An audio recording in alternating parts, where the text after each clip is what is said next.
మకర రాశి ఉత్తరాషాఢ నక్షత్రం 2, 3, 4 పాదములు, శ్రవణ నక్షత్రం 1, 2, 3, 4 పాదములు, ధనిష్ఠా నక్షత్రం 1, 2 పాదములు. ఆదాయం 8, వ్యయం 14, రాజపూజ్యం 4, అవమానం 5. ఈ రాశి వారికి శత్రుబాధలు, రుణబాధలు ఎక్కువగా ఉంటాయి. తలంచిన కార్యాలకి కొన్ని ఆటంకాలు కలుగుతాయి. నమ్మిన వ్యక్తుల వలన కొంచెం మోసపోవడం అనేది కూడా జరుగుతుంది. అకారణ కలహాలు, ఎంత మంచిగా వ్యవహరిద్దాం అనుకున్నా కూడా కొన్ని చికాకులు తప్పవు. వృత్తి వ్యాపారాలు కొన్ని చోట్ల కలిసి రావు. అలాగే అనవసర ధన వ్యయం, భార్యాభర్తల మధ్య అవగాహన రాహిత్యం, అన్యోన్యత దెబ్బతినే అవకాశం ఉంటుంది. కనుక అవగాహనతో ముందుకు సాగాలి. విద్యార్థులు అతి కష్టం మీద విజయాన్ని సాధిస్తారు. ఉద్యోగస్తులు ఎంత కష్టపడినా కూడా ప్రమోషన్లు రావడం కష్టతరంగా మారుతుంది.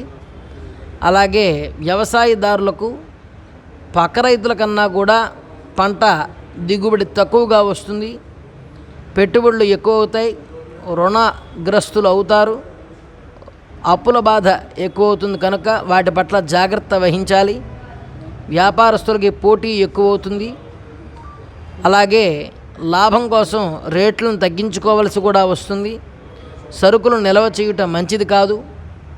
అలాగే కాంట్రాక్టుదారులకు చేసిన పనుల్లో నాణ్యత లోపిస్తుంది. బిల్లులు సక్రమంగా వసూలు కావు. అలాగే ఈ రాశి స్త్రీలకి తలంచిన కార్యాలు నెరవేరడం కూడా కొంత కష్టమవుతుంది. తృతీయ స్థానంలో శని సంచారం వల్ల కొన్ని సానుకూల ఫలితాలు కూడా పొందుతారు. విదేశీ ప్రయాణాలు కూడా చేస్తారు. ఉద్యోగ విషయంలో బదిలీలు తప్పవు. అలాగే తోబుట్టువులకు ఆరోగ్య సమస్యలు, కానీ వారితో మీ సంబంధాలు సుహృద్భావంగా ఉంటుంది. ఈ రాశి వారికి గొప్ప విషయం ఏమిటి అంటే సంతానం వృద్ధిలోకి వస్తుంది. పురోగతి సాధిస్తారు. 2వ ఇంట్లో రాహువు యొక్క సంచారం వలన ప్రజలకి మేలు కలిగే పనులు మాత్రం చేయగలుగుతారు. అలాగే శరీరం పట్ల జాగ్రత్తగా వ్యవహరించినట్లయితే కొన్ని ఆరోగ్య రుగ్మతలు, రోగాలు దూరం అవుతాయి.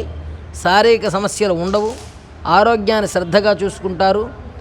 అలాగే ఈ రాశివారు హనుమాన్ చాలీసా, దుర్గాదేవి ఆరాధన వల్ల శుభ ఫలితాలు పొందుతారు.